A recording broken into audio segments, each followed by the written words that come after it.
Bonjour et bienvenue à l'émission Passion pour Dieu. Alors dans quelques instants, vous allez pouvoir suivre un enseignement de Pasteur Bola qui a été tourné lors de notre séminaire de guérison. C'est vraiment une joie aujourd'hui de pouvoir vous montrer cette émission parce que lorsque Pasteur Bola enseignait sur la compassion de Jésus, les personnes ont reçu cette compassion et ont été guéries. D'autres personnes aussi ont reçu leur guérison à la fin du message. Nous avons imposé les mains selon la parole de Dieu et elles ont reçu leur guérison. Donc attendez-vous, vous aussi, alors que vous allez entendre ce message, à recevoir votre guérison. Mettez votre foi en Jésus, c'est lui encore qui guérit aujourd'hui.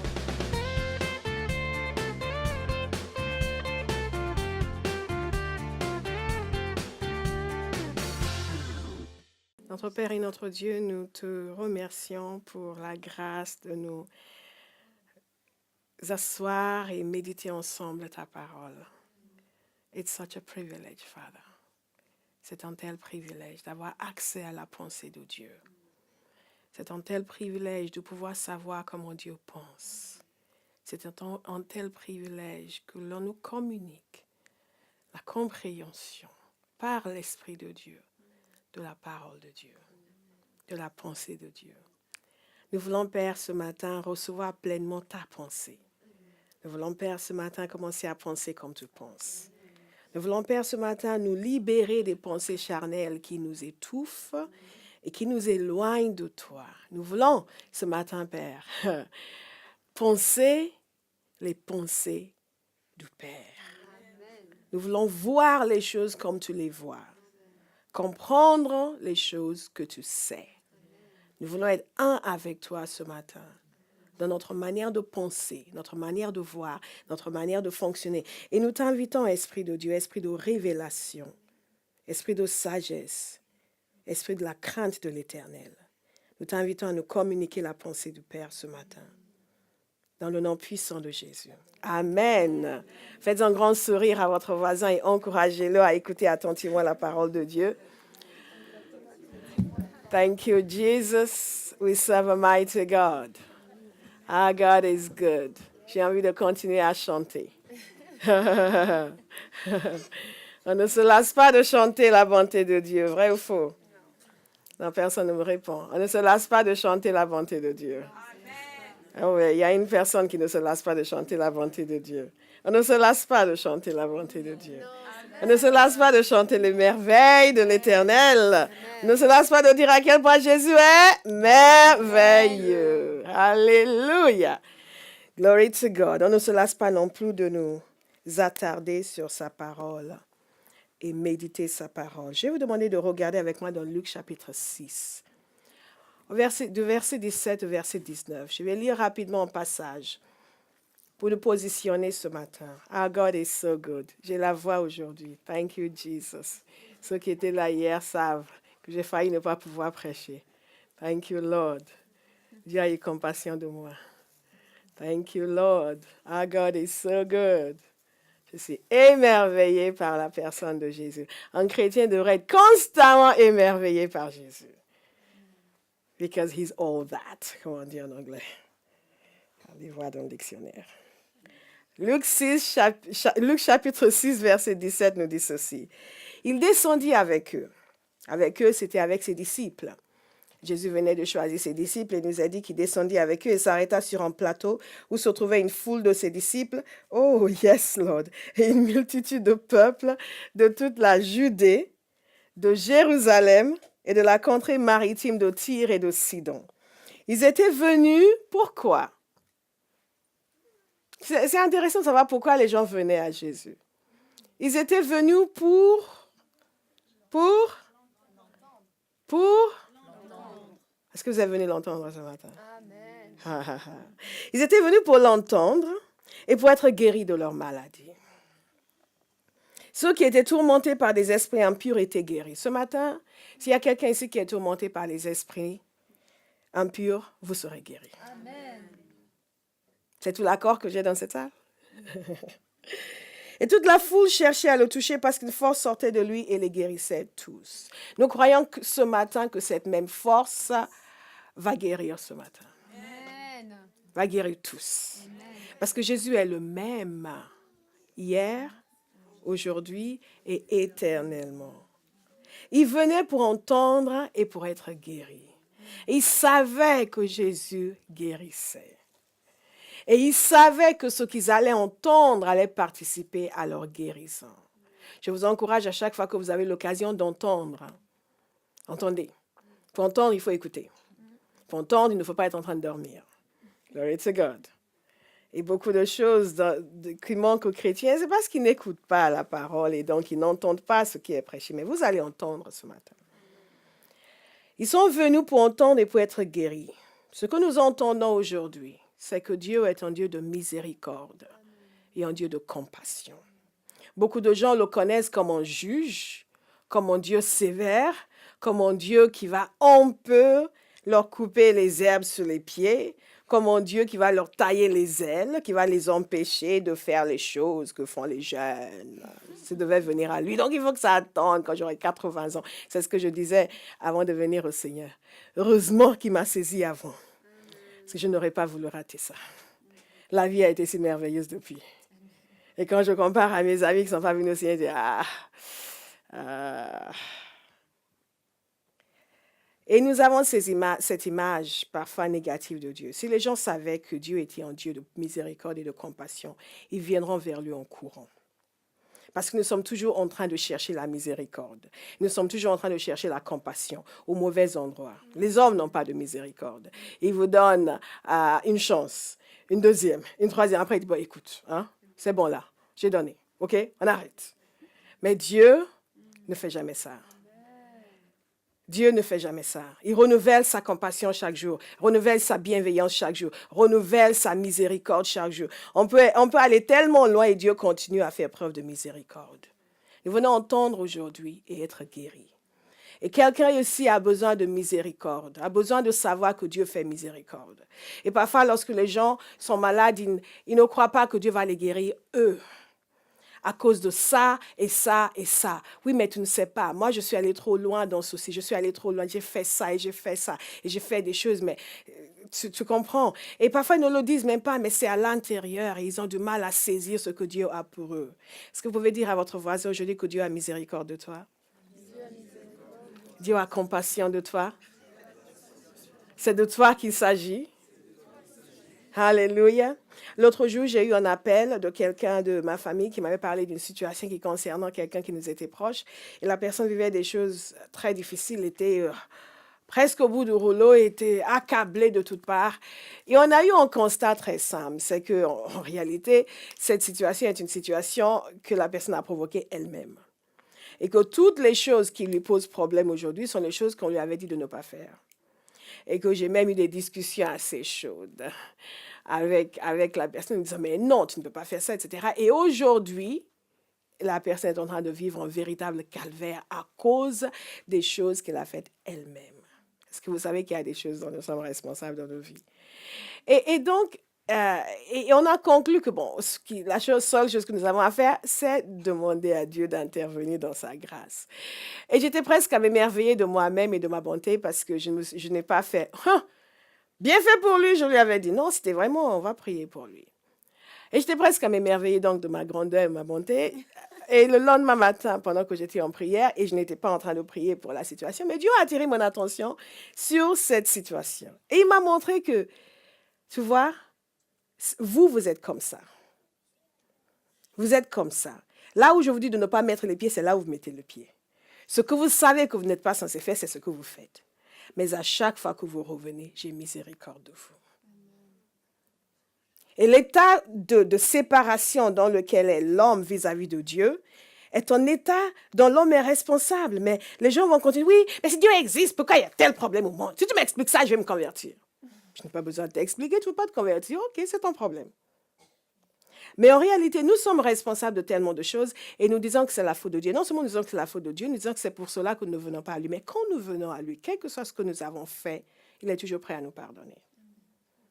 Il est toujours prêt à nous pardonner. Il m'a montré, c'était tellement évident. Vous êtes comme ça et vous faites des choses, vous causez des problèmes dans vos vies, mais je suis toujours disposée à pardonner. Je suis toujours disposée à faire preuve de miséricorde. La miséricorde, c'est la bonté de Dieu qui est exercée envers nous alors que nous ne le méritons pas.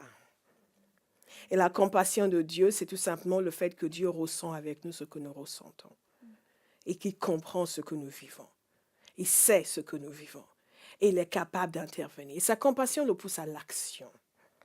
Parce qu'il sait ce que nous vivons, il intervient en notre faveur. Dieu intervient en faveur de quelqu'un ici ce matin. Est-ce que c'est vous? Est-ce que c'est vous? Dieu intervient en faveur de quelqu'un aujourd'hui. Quel que soit ce que vous avez fait, ce que vous avez été, d'où vous venez, ce que vous avez cru, ce que vous n'avez pas cru, le nombre de fois où vous l'avez renié, le nombre de fois où vous êtes fâché, où vous êtes irrité, quelle que soit la situation, Dieu a miséricorde et la compassion. Nous avons parlé hier de la bonté de Dieu, n'est-ce pas? Nous avons vu dans sa bonté à quel point Jésus manifestait la bonté de Dieu. Nous allons voir comment Jésus manifestait la miséricorde, la compassion de Dieu. Nous avons besoin de saisir cela. Parce que s'il n'y a pas d'obstacle entre nous et Dieu, il n'y a pas d'obstacle entre nous et tout ce que Dieu a pour nous. S'il n'y a rien à l'intérieur de nous qui nous pousse à penser que peut-être que moi, je serai une exception à la bonté de Dieu, nous comprendrons qu'il n'y a rien que Dieu a prévu pour l'humanité que nous ne pouvons pas avoir. Rien. Rien. Rien. Dieu est bon. Et une des raisons pour lesquelles nous ne venons pas à Dieu, c'est que nous ne connaissons pas la bonté. La bonté, la vraie bonté, nous ne voyons pas chez les hommes. Nous pensons que les gens sont bons parce qu'ils font beaucoup de bonnes œuvres, mais nous ne savons pas ce qui se passe à l'intérieur. Et parce que nous ne connaissons pas la vraie bonté, nous avons du mal à nous imaginer la bonté de Dieu. Mais à cause de l'Esprit de Dieu qui nous donne la révélation de sa parole, nous saisissons que Dieu est bon. Et qu'il est bon envers nous. Et il fait preuve de miséricorde. Dites miséricorde. La parole de Dieu nous dit dans le psaume 103, 13, « Comme un père a compassion de ses enfants, l'Éternel a compassion de ceux qui le craignent. » Ésaïe 54, 10 nous dit ceci, « Quand les montagnes s'éloigneraient, quand les collines chancelleraient, mon amour ne s'éloignera point de toi. » Est-ce que vous pouvez vous dire ce matin, l'amour de Dieu ne s'éloignera pas de moi? L'amour de Dieu ne s'éloignera pas de moi. Alléluia. Et mon alliance de paix ne chancellera point, dit l'Éternel, qui a compassion de toi. Dieu guérit parce qu'il a compassion de nous. Dieu a pour vous les moyens pour que nous soyons guéris parce qu'il a compassion de nous. Il n'est pas comme certains de nos voisins qui nous regardent et disent regarde-le. Qu'est-ce qu'il a, lui? Il est sourd. Écoute, il est sourd, c'est mon problème qu'il soit sourd. Pas parce qu'il est sourd qu'il ne va pas bouger, moi je dois passer. Vous savez, quand ton enfant met le doigt dans son œil et qu'après il a mal à l'œil, qu'est-ce que les parents font? Ils l'aident. S'il lui arrive quelque chose et il n'y est pour rien, il découvre un jour qu'il y a quelque chose qui ne va pas, que font les parents? Ils l'aident. Quel que soit là où nous sommes dans nos vies, que nous ayons fait quelque chose de mal qui nous a causé un problème, ou même pas que nous sommes retrouvés dans une situation sans savoir pourquoi ça nous est arrivé, Dieu a compassion. Acte 10, 38, que nous connaissons bien dans cette église, nous dit comme, vous savez comment Dieu a oint d'Esprit Saint et de puissance Jésus de Nazareth qui allait partout. Il allait de lieu en lieu faisant du bien. Ça, c'est la nature de Dieu. Dieu va vous faire du bien ce matin. Faisons du bien et guérissons tous ceux qui étaient opprimés par le diable, car Dieu était avec lui. Nous avons vu hier à quel point Jésus tenait à faire du bien. Il tient toujours à faire du bien. Regardez avec moi dans Isaïe 53. Nous sommes en train de parler de la miséricorde de Dieu. Est-ce que vous le savez? Vous avez compris? De la compassion de Dieu pour guérir. Isaïe 53. Quelques-uns hier ont cru que Dieu était bon et ils ont reçu sa bonté dans leur corps et ils ont été restaurés. Je vous invite à recevoir sa compassion ce matin. Glory to God. We serve a mighty God. Avec Dieu, on ne se trompe jamais.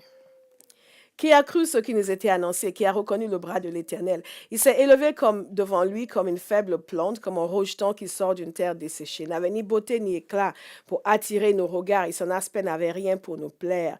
Au verset 3, méprisé et abandonné des hommes, homme de douleur et habitué à la souffrance, semblable à celui dont on détourne le visage. Nous l'avons dédaigné, nous n'avons fait de lui aucun cas. Lorsque vous lisez les évangiles, vous comprenez à quel point ce passage fait référence à Jésus.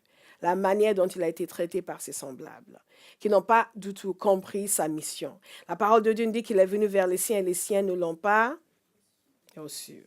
Mais à tous ceux qui l'ont reçu, il a donné le pouvoir de devenir enfants de Dieu. Voici de quel amour Dieu nous a aimés, pour que nous soyons appelés enfants de Dieu. Et c'est ce que nous sommes, c'est ce que vous êtes. C'est ce que vous êtes. Et donc, il nous explique, ils l'ont méprisé, ils l'ont dédaigné, ils l'ont mal considéré, c'est parce qu'ils n'ont pas compris. Ils n'ont pas compris quelque chose à son sujet. Je veux que chacun comprenne aujourd'hui.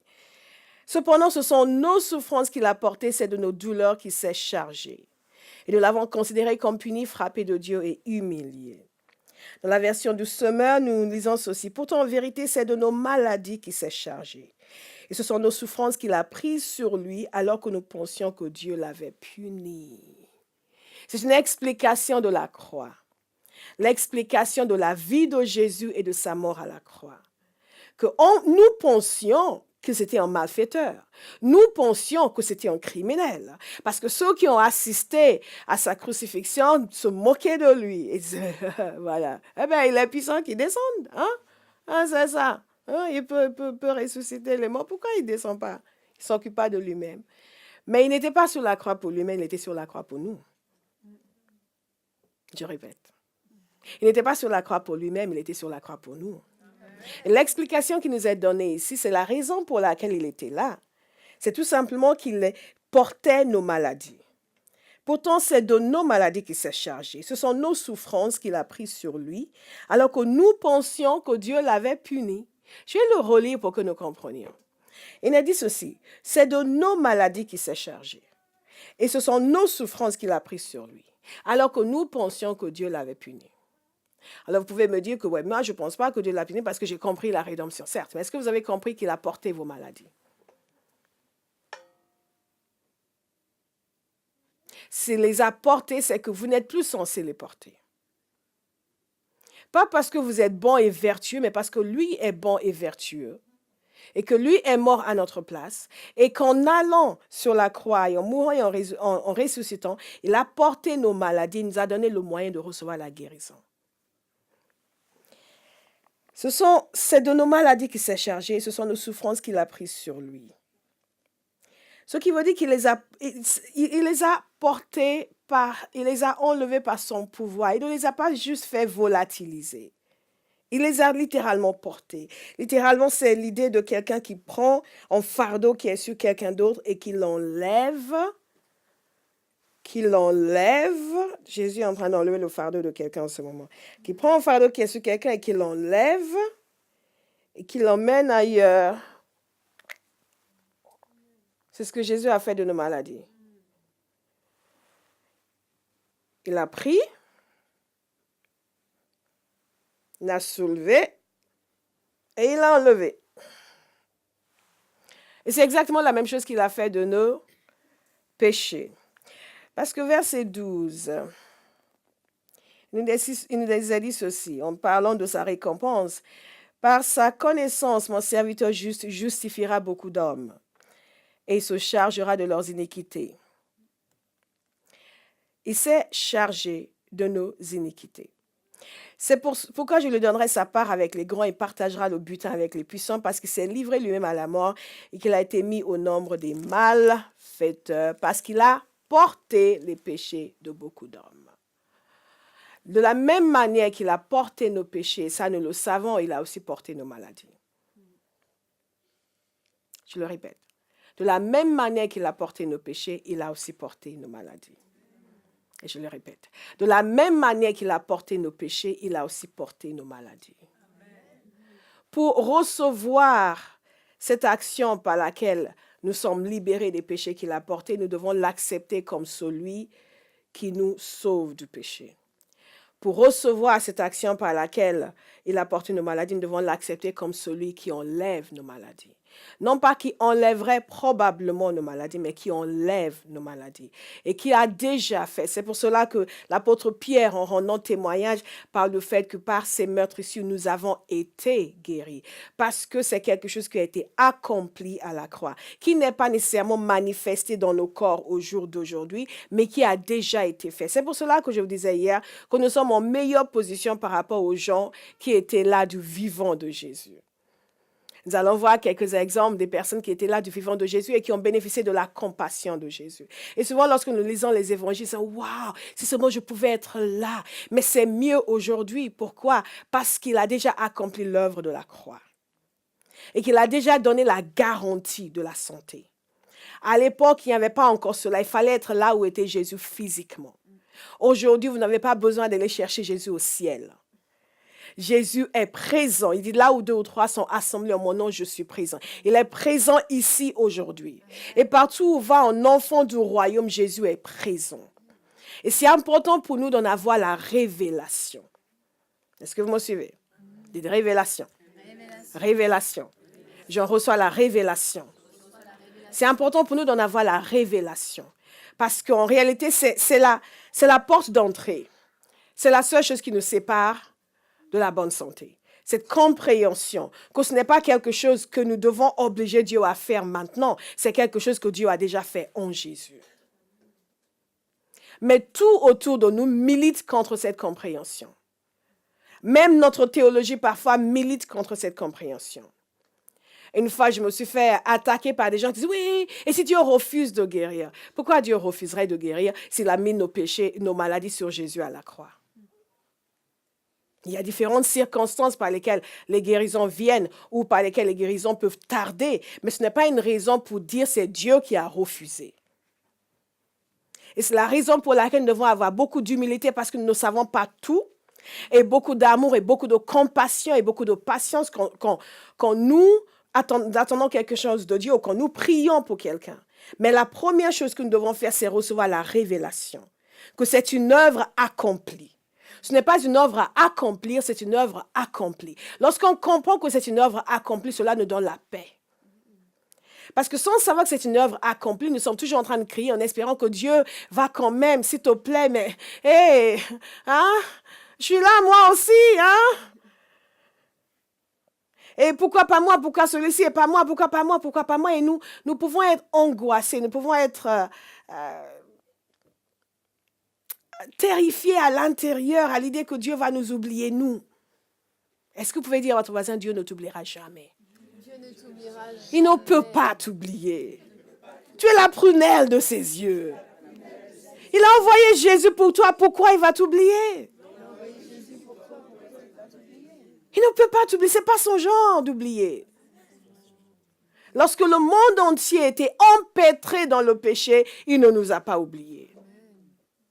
Lorsqu'il n'y avait qu'un seul peuple qui offrait en culte à Dieu, tant bien que mal, il ne nous a pas oubliés.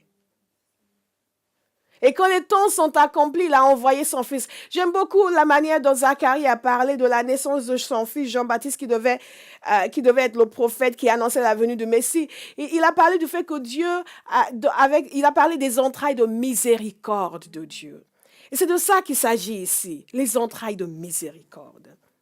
La compassion de Dieu est manifestée dans sa parole, dans ses actions envers les hommes. Mais la compassion de Dieu est manifestée de façon absolument extraordinaire dans la vie de Jésus. Jésus avait compassion des gens. Il avait tellement compassion des gens que les disciples ont dû inventer un mot que je ne vais pas vous prononcer. Ils ont dû inventer presque un mot pour parler de la compassion de Jésus. C'est un mot qui n'est pas utilisé ailleurs. Le mot qu'ils ont utilisé lorsqu'ils ont dit qu'il était ému de compassion, c'était un mot qui n'était pas utilisé ailleurs. Ils avaient besoin de quelque chose de très fort pour exprimer à quel point Jésus ressentait la compassion pour les gens. Et ce mot veut littéralement dire les entrailles. Vous comprenez, ici, le bas du ventre, qu'il était saisi là, par la douleur des gens qu'il rencontrait. Ce n'était pas juste un peu de pitié. Oh, le pauvre. Nous, on a ça, n'est-ce pas? On voit quelqu'un dans le métro qui a l'air de ne pas être très bien. Oh, le malheureux. Ouh, qu'est-ce qu'il a? Ouh, ouh, ouh. Oh, merci Seigneur pour ma vie. Il y a des gens qui souffrent. Hein? Et le mieux qu'on fait, c'est on rentre à la maison. Oh, j'ai vu un gars, j'ai dit, oh là là, le pauvre. Et ça s'arrête là. Jésus, ce n'était pas ça. Jésus était saisi dans tout son être par la souffrance des gens qu'il rencontrait. Son cœur allait vers eux. C'est comme nous aujourd'hui, on parle du fait qu'on sent quelque chose de fond de notre cœur. Et c'était ça, c'était saisi à l'intérieur. Dieu n'est pas passif face à la misère humaine. C'est l'Église qui est passive. Dieu n'est pas passif. La preuve, à chaque fois que l'Église se réveille et commence à faire les œuvres de Dieu, Dieu se manifeste. Qui va faire les œuvres de Dieu ici? Ah, je vais faire les œuvres de Dieu. Glory to God. C'est merveilleux de voir Dieu faire. C'est merveilleux de voir Dieu faire. Il a porté. Éphésiens 2:4 nous parle du fait que Dieu est riche en miséricorde. J'aime cette expression, il est riche en miséricorde. Ce n'est pas simplement qu'il est miséricordieux, il est sympa, bon, écoute, hein, c'est qu'il est riche en miséricorde. Si vous voulez être riche, soyez riche en miséricorde. Soyez riche en compassion. Parce que très souvent, c'est ça aussi la barrière entre nous et la guérison que Dieu veut apporter à travers nous, la compassion. Éprouver la douleur des gens, éprouver, sentir la peine des gens. Sentir ce qu'ils ressentent, et Jésus avait ça. Et Jésus était sur terre la manifestation de Dieu. Jésus a compassion, ça veut dire que Dieu a compassion. Est-ce que quelqu'un sait que Dieu a compassion de lui ce matin? Dans Marc 1 au verset 40, il nous a dit ceci, un lépreux vint à lui. Rien que cela, que là, on peut s'arrêter et dire, oula! Parce que pour nous, ça n'a pas, peut-être pas un sens primordial, mais pour le peuple de l'époque, dans ce contexte, dans cette culture, en lépreux, c'était presque en mort. Et lorsqu'on peut se faire contaminer, il y a différents degrés de contamination. Et la contamination par un lépreux, c'était au deuxième niveau. Le premier niveau, c'est la contamination par un mort. Et sur le plan religieux, les gens ne pouvaient pas toucher un mort parce qu'il y avait certaines personnes touchaient un mort. Oula, il y a une contamination, donc il faut se purifier par la suite. Et après, ça vient toucher un lépreux. Et les lépreux avaient un aspect qui ne faisait vraiment pas plaisir à voir, pour rester discret. Et donc, devait donc vivre en dehors. Et pendant cette période, là où vivait Jésus, les lépreux n'avaient pas accès aux villes qui avaient des murailles autour. Donc, il fallait qu'ils soient dans des espaces libres, ouverts. Et ils devaient s'éloigner de gens, ils devaient maintenir une certaine distance par rapport à chaque individu, chaque être humain. Ça, on parlait hier de cette femme qui souffrait d'une perte de sang, à quel point sa maladie était honteuse. Eux aussi, leur maladie était honteuse. C'était quelque chose qu'ils ne pouvaient pas cacher, évidemment, mais qui faisait qu'ils étaient au banc de la société. Et leur aspect était vraiment très désagréable et leur faim était terrible. Et ces gens ne devaient pas s'approcher. Et ce qui est intéressant, c'est que ce lépreux est venu, cet homme, s'est approché de Jésus. Ça, c'est déjà quelque chose d'extraordinaire. Parce qu'il n'aurait jamais osé s'approcher des pharisiens, des grands religieux. Parce qu'ils auraient fui, la contamination. Comme parfois, nous fuyons les gens aujourd'hui. Mais ça, c'est des pécheurs. Ces gens-là, ils sont... Non. Jésus allait vers les gens. Et les gens venaient vers lui. Et pourquoi il est venu vers Jésus? Parce qu'il savait que Jésus avait quelque chose pour lui. Jésus a quelque chose pour vous aujourd'hui.